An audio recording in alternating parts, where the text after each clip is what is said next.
Hello and welcome to Link Ahead, the City of Dublin podcast. Nothing says fall like crisp air, pumpkin spice, and municipal budget season. That's right, Bruce. I know how you like your pumpkin spice lattes. And after a few weeks of crunching numbers behind the scenes, we are excited to officially welcome our new Chief Financial Officer and Director of Finance, Matt Rubino. Hi, Matt, and thank you for joining Link Ahead. Hello, and thank you for having me. I'm very excited to be here. Awesome. So you came to us from Solon, Ohio, a suburb of Cleveland. You were Director of Finance there. So tell us about your work up there in Solon. I think the opportunity in Solon allowed me to expand into operations and administration more than maybe you'd expect. But I think coming from Northeast Ohio and that form of governance and that position really prepared me for the opportunity here in Dublin. Under my leadership in Solon, we also strive to achieve what's known as the Triple Crown reporting that Dublin has been doing for many years now. Yeah. We were also doing that in Solon, not as long. But really, when you make a decision as a finance director to take on that challenge of getting that Triple Crown designation from the GFOA, it really makes a statement that you value how you report the true fiscal and financial condition of the city you work for. So it's adhering to a best practice and communicating to stakeholders and residents, the policymakers, that you're going to make that commitment to continue to do that. And it really, in a sense, every year when you're completing those reporting requirements, it flexes a muscle. It makes you get involved, produce the reporting, tell the stories, provide the numbers, which are, of course, important, and follow the criteria, get that out there. And this designation, it's not really just for your department, it's for the city in general that can hold that up as an achievement. So that's why I think it's important. If we back up your career just a bit more, you held senior financial roles with the City of Shaker Heights and served as Director of Cuyahoga County Office of Budget and Management. What drew you and what keeps you motivated to work in public service?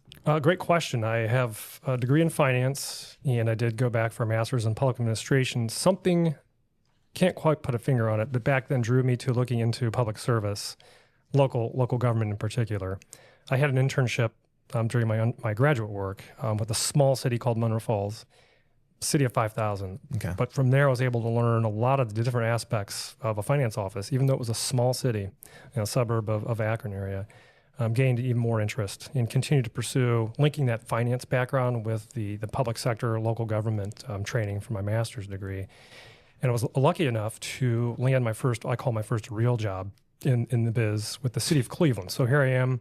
No real career bona fides just yet. Yeah. And I was applying cold to different positions. Hey, City of Cleveland, that's a big metro in Ohio. Let's see what happens. And the person there who I think I'll forever be indebted to, her name is Mary Christine Jackman. She was city treasurer. She interviewed me and ended up hiring me. And from there, I just continued along the lines of local government finance, worked for the City of Cleveland, Cuyahoga County, as you mentioned, Shaker Heights in Dublin as well, and Solon, of course. And I've always maintained an interest. It's not so much just the numbers or financial reporting, budgeting. I've always been interested in what makes a city tick. And from my perspective, from the finance officer's perspective, you get great insight into what that is, regardless of the city, the size, whether it's a giant county, smaller suburb like a Shaker Heights or Solon or Dublin. It's a unique perspective, one that I enjoy very much. So speaking of Dublin, what made you want to pursue this opportunity? So I was not looking to relocate. And I've told this story multiple times, I think, in the past few months. Very familiar with Dublin, a preeminent city in Ohio, and looking maybe personally to see what else is out there in terms of career opportunities. Position, I'm here for the city of Dublin, opened up. I figured I would apply, just see what happened.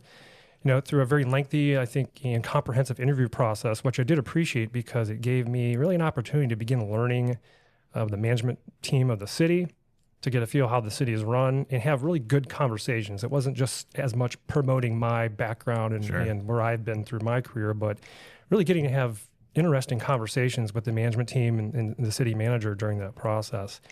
So I knew my stage in my career, I think it made sense. I'm willing to relocate for a really great opportunity with a really great city. We have some flexibility. Our son's college age, so we're not bound to a school system necessarily. But it was a big leap personally and also professionally. I think the professional side of the decision was easier to make because it was such a great opportunity for me personally.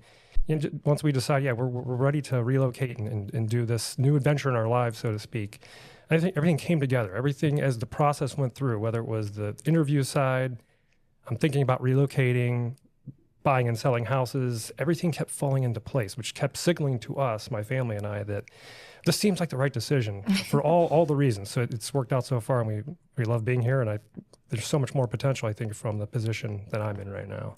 Awesome. We have an excellent reputation both within our world of municipal governance and in the broader world of benchmarking. We like to measure things and see what other people are doing. So best places to do business, best places to live, etc. So what did you know or hear about Dublin as you were deciding, that you're going down this road, Yes. things are falling into place? What was it that drew you here? Well, the benchmarking is an interesting concept. So most cities do some kind of benchmarking. Of course, Dublin does it to a large degree for all sorts of review of programs, initiatives. It's really stitched into the fabric of how the city manages and looks at things it can do into the future. For my previous position in Solon, oftentimes we would take a benchmarking approach to something, and I can assure you Dublin was always in the comparables. We would look regionally. We would also pick a few suburbs in the Columbus and Cincinnati area, and it was a common refrain. It may not even be a financial related topic we were investigating through benchmarking, but what does Dublin do? Would be one of the questions. And I mentioned this during my interview, that this is very common. From a financial standpoint, Dublin's very well known, strong financial footing, a lot of development that generates income for the city, sizable income tax collections. So Dublin, from a really well-known city, of course, and especially well-known, I think, from the areas of financial management and development. One of the first times I was down here in a professional degree would be, there was a conference. It was in Bridge Park in 2018. Nice. And one of the former CFOs was giving a joint presentation on how did they put together the financing plan for Bridge Park. So it was very interesting. So in fact, before I left Solon and came here, I found the hard copy of those slides from that presentation. I actually brought them with me to my new office and kind of read through them. I'm sure there's a copy somewhere here, but a little refresher. But I think people have come to understand, at least in the finance field, have come to understand that particular financing plan, that development plan for Bridge Park. It's very unique. It's not the only place that has been done, but is a very well-known example of how to do large-scale development with a lot of complex revenue sources and agreements that come into place. So again, another familiarity I had with the city of Dublin coming in here. So can you go ahead and sum it up for us? No, just kidding. Money coming in, money going out. Right. Speaking of, that tees up this next question. You're going to get a lot here in Dublin because people just, really don't understand it. Can you explain? Taxpayers often don't understand the differences between income tax and property tax. Can you talk us through that at a high level? Oh yeah, for sure. That's a common thing everywhere. Part of it starts with, in Ohio, we have multiple layers of local government, don't we? We have cities, school districts, county government, special districts, townships, everything. So how can you blame a resident or a stakeholder for not clearly understanding all of the time? I think many do. But for cities, income tax really is the lifeblood. I always refer to income tax revenue or something that could increase income tax revenue for a city as pure energy. And whatever you can do to boost that is going to directly impact the bottom line of a city. Because like Dublin, like most cities, between 70 and 80% of operating revenue is coming from income tax collections. Property tax is more of a county and a school district type of revenue source. Sure, the city of Dublin does receive some property tax revenue, but it does not play as big a part in the revenue pie, as it were, for funding the city. It's important, but it's just not the same thing. So that's important to keep in mind. Now, the city does publish and distribute an Understanding Local Taxes for Residents guide, which I have read through a few times. Really well done. And I think it should be required reading. Yeah, all the schools, actually. We've read it quite a few times, haven't we, Bruce? We can't print that enough. It's online, but having it, in hard copy form, you can keep it at home and refer to it. I think it's a great way to get that concept out to people and help them understand, because in all my previous roles, even for elected members of council and department heads, it helps to re-explain that concept every so often, whether it's part of the budget process or during a year in review presentation. It is helpful. Right. And one thing that's in that guide that we kind of like to brag about, and a lot of people might not realize, is that our municipal income tax rate is lower than many of our neighbors here in Dublin. And that's a good thing when you talk about benchmarks and comparables at 2%. It's really probably one of the most common rates in Ohio is 2%. But when you look at your direct peers, you're near about your neighbors. Right. Being able to keep that 2% where it's at, use it to fund operations, provide a sizable amount of funding for capital improvements every year, It speaks to how you can stretch out that funding source, find ways to grow that revenue through development and other means, and continue to work with that. Not so much think about maybe the rate could change, maybe that could be increased, but look at how you can energize, again, increase the pure energy coming into the city budget rather than changing the rate. We mentioned earlier that it's budget season here in Dublin. That means, I'm sure you know this all too well. That means looking at next year's operating budget and next year's 5-year capital improvement program. And all right, again, high level, what are these two budgets and why do they matter to listeners? Well, the operating budget is for the things you would imagine a city does. Provides safety, protection, public services, runs City Hall, runs the departments, provides for maintenance and other equipment and things like that really make a city go. Whereas the capital budget, which is also part of the city's overall budget, is for large assets, building improvements, development, so things that provide the foundational elements to operate the city, whether it's a police car or a dump truck or a new building or a renovation or large equipment. Those are all part of the capital plan. Those two come together for the city's total budget every year. What's interesting, though, even though we treat them as separate budgets, they really are part of the overall expenditure plan for the city. And the funding is mostly coming from the same place. It's just being allocated differently depending on the type of budget it is. And as you probably know or heard, the city made a decision this year to really track both the operating and capital budget development together. So they're both going through council along the same time frame this year for the first time. So a little more integration. It was integrated previously, but this is even more improved integration of that development process. Yeah, we're very aware because Lindsay's like, all right, time to start talking budget. We're like, It's always time. Yeah. And being in this role for many, many years, this time of year, it's never not busy. You're just used to it. September onward, you're just busy all the time until December, where you can hide for a few weeks. Once the dust is settled and everything is approved. So we at the City of Dublin like to think we're pretty great stewards of our taxpayer dollars, but you're the new guy, fresh eyes. As you're going through this budget season, what are you observing? I'll start with the capital improvements plan process, a really lengthy, comprehensive plan that considers all types of investment in the city's capital infrastructure, not just the equipment and buildings, but other things, parks in particular. The amount of time and resources the city has prioritized to invest in parks and green space and amenities like trails is striking from what I've seen in the past. And that's great that the city is in a position to be able to do that, because I think, come to learn, it is an important amenity that residents really do appreciate. So being able to steer funds into the normal things you would see in a typical capital plan for a city, plus a really, I think, augmented approach to parklands and green space, and continuing to push to where we can find improvements and add amenities along those lines is very different than what I've experienced in the past. Well, based on your past experience, broadly in all of your experience, what do citizens want with their city services and offerings? If you look at where the money, let's talk operating budget, very similar for most cities. If you take a simple pie chart, where does the money go? It comes in from income tax, where does it go? Yeah. Public safety and mainline public services. So in a city like Dublin, it's police and safety.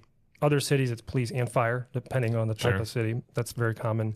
And then in service, it's really maintaining roads and thoroughfares, garbage pickup, whether that's done in-house or contracted out, those core city services.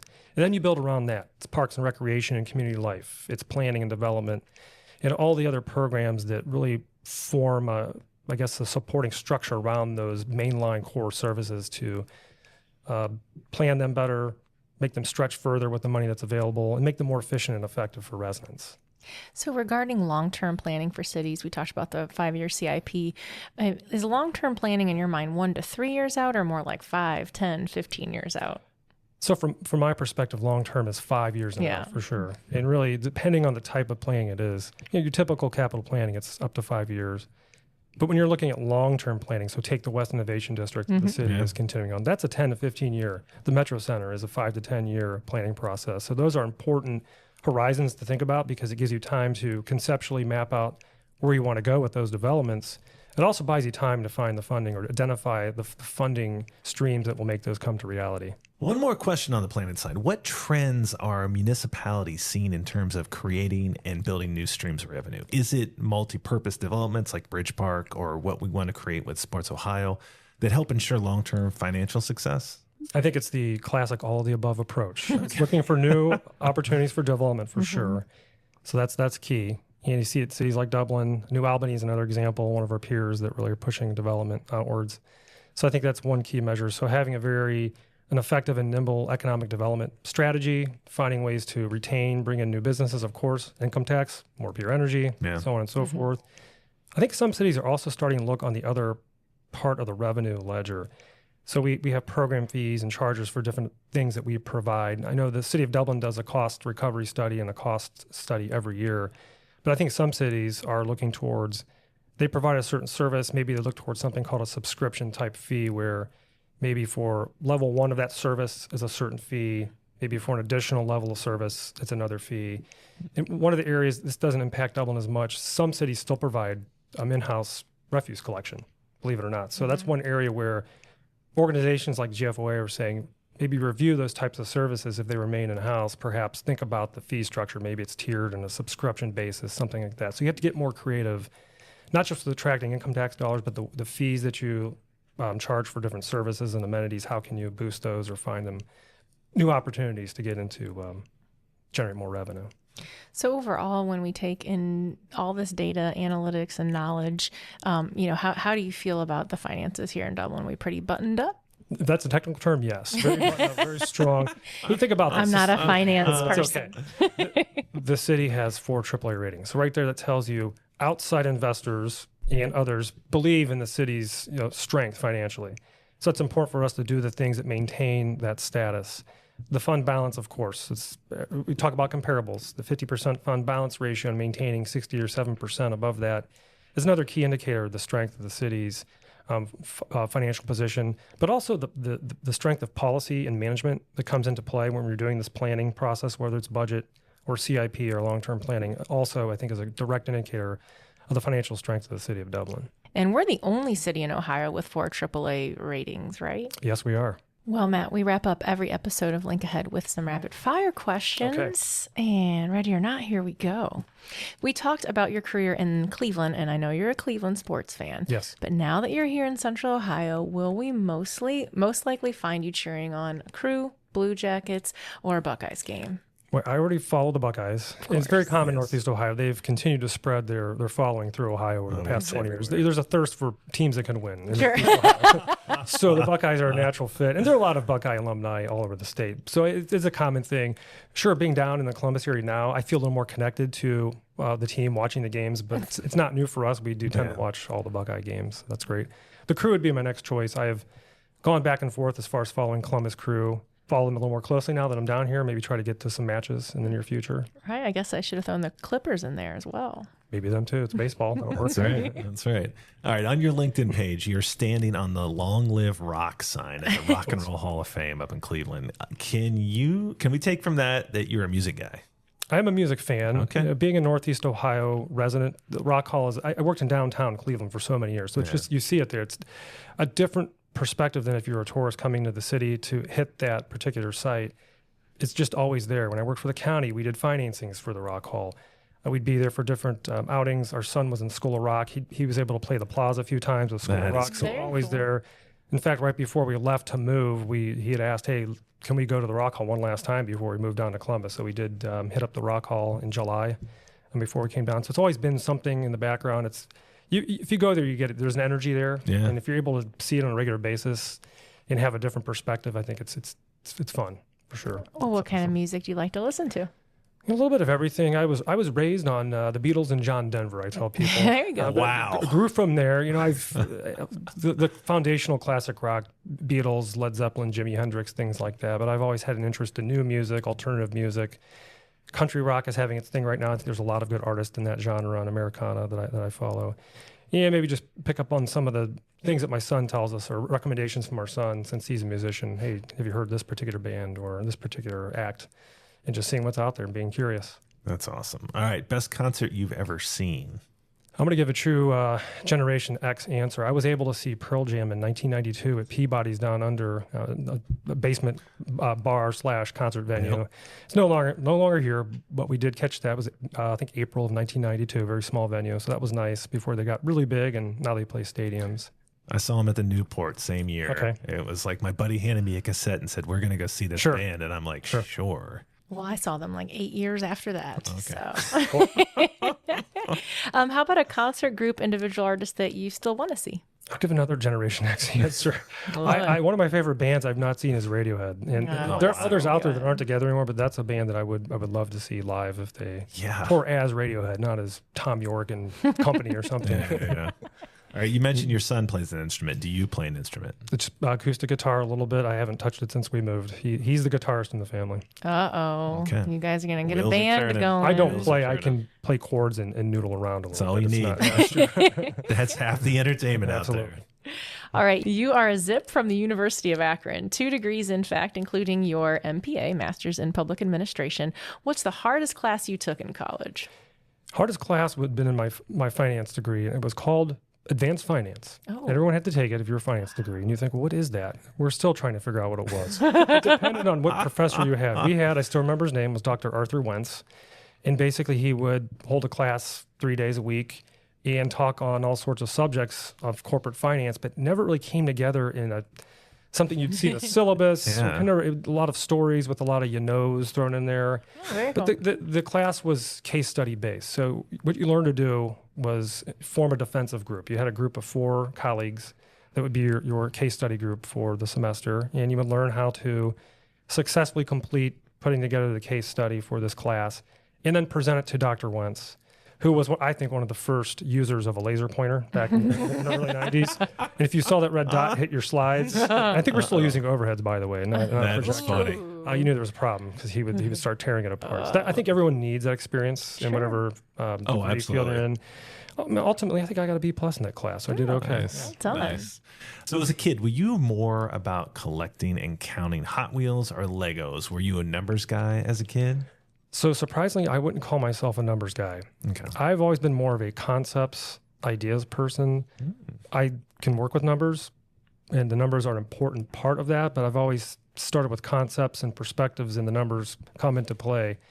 Now, I'm thinking about my schooling. When I earned a finance degree, you didn't even need to take calculus. Now I think it's required. Most colleges of business, you have to have a few semesters of calculus.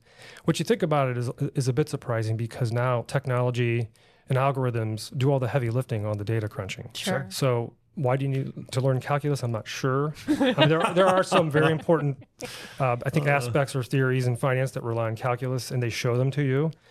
But you're going to use some sort of reporting solution or a computer to actually do the work for you. If we start talking calculus in these council meetings, I'm gonna have Bruce sit in for me. So hoping that you've had a chance to get around town a little bit and sample our great food scene. Any favorites so far? So we're just starting to get out and explore town. That's good. We have been to the North Market, and a lot of interesting choices there. We're still searching for really good pizza. So one comment, or maybe it's a concern. A lot of square cut pizza out there. Not happy with it. I thought that was an Ohio thing. Or is that a Central Ohio thing? Central Ohio. Yeah, we're big on that. I don't want to have to bring a diagram into the pizza place to show them how to cut the pizza. It's not my plan. Can I say pre-cut or no-cut pizza? Hey, don't cut it. We'll cut it at home. There that would you be go. fine. We found a few places, though, that have gotten pretty close, so we're happy with that. This is coming from the pie chart guy. It's exactly. You don't have a square. And pie charts aren't cut into squares. They're cut into slices. It's funny. That's the name of this episode. All right. So you're not a numbers guy. You're a concept guy. So as our CFO, is there a passion or hobby you have that may surprise us? I'm a bird nerd. I've always taken a fascination in watching birds, whether it's in the backyard or going on walks. I will walk off a trail into the woods and stumble over things just to try to find something that I may see in a tree flitting about. Keep a field guide in my house. So in the winter, check out the birds of the feeders. So have you met Barbara Ray yet? I have not. She just did a video for us about birds. So you should watch it, you bird nerd. Very good. Well, it's fun. And Lindsay, I think you'll agree with me. All of the podcasts we've done over the years, we always come across this theme that there are smart people in the city and doing different things. And Matt, you fit thank you. Perfectly. Appreciate it. Great. And a good podcast voice, too. So you can come back anytime. Absolutely. Very good.